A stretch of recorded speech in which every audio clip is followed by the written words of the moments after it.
Kumusta mga kaboxing? This is Boy Kalawang TV. So reaction video lang po tayo dito sa naganap na sparring nila undefeated Pinoy middleweight prospect Weljon Mindoro at Tokyo Olympian bronze medalist Yumir Felix Marcial. So kuha nga po ang video na ito sa mismong YouTube channel ni Joben Sport Jerwin Angkahas. At pakisuportahan nyo na rin po mga idol ang kanyang channel.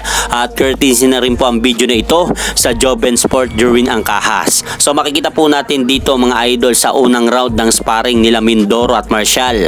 Medyo nagpapakiramdaman pa ang dalawa. Pero pagdating nga po mga idol ng kalagitnaan ng round, dito na po kumamada ng mga ilang malalakas na kombinasyon na suntok itong si Yumir Felix Marcial. Dahil makikita natin sa video ng sparring ng dalawa, babataas nga po ang ginagawang banat nitong si Marcial sa katawan at ulo ni Weljon Mindoro. Habang gumaganti naman po ng mga pailang-ilang suntok itong si Weljon Mindoro kay Marcial. Pero sa naganap ng sparring ng dalawa mga idol, masasabi po natin na ang agresibo sa laban ay itong si Yumir Marcial. Habang si Weljon Mindoro naman po ay hinihintay nitong magkamali sa laban si Yumir Marcial. At panoorin nga po natin mga idol ang naganap na sparring ng dalawa nating Pinoy na kababayang boksingero. At hindi po natin malaman kung kailan naganap ang sparring ng dalawa.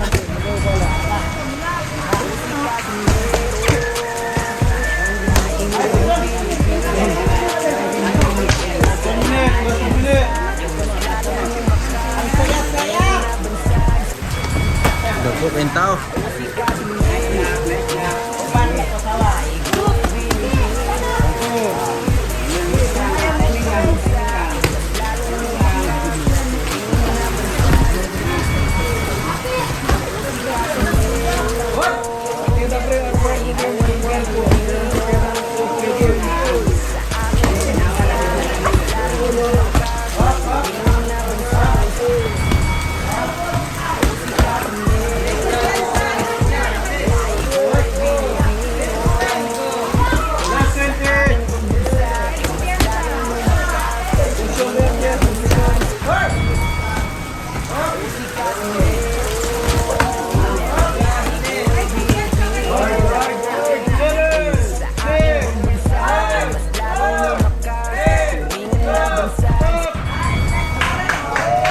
So ayun po mga idol, ang mainit na nangyaring sparring nila Weljon Mindoro at Yumir Marcial. At kung gusto nyo nga po mga idol mapanood ng buo ang naganap na sparring ng dalawa, bisitahin nyo na lang po ang YouTube channel ni Joben Sport Jerwin Angkahas at pakisuportahan nyo na rin po siya.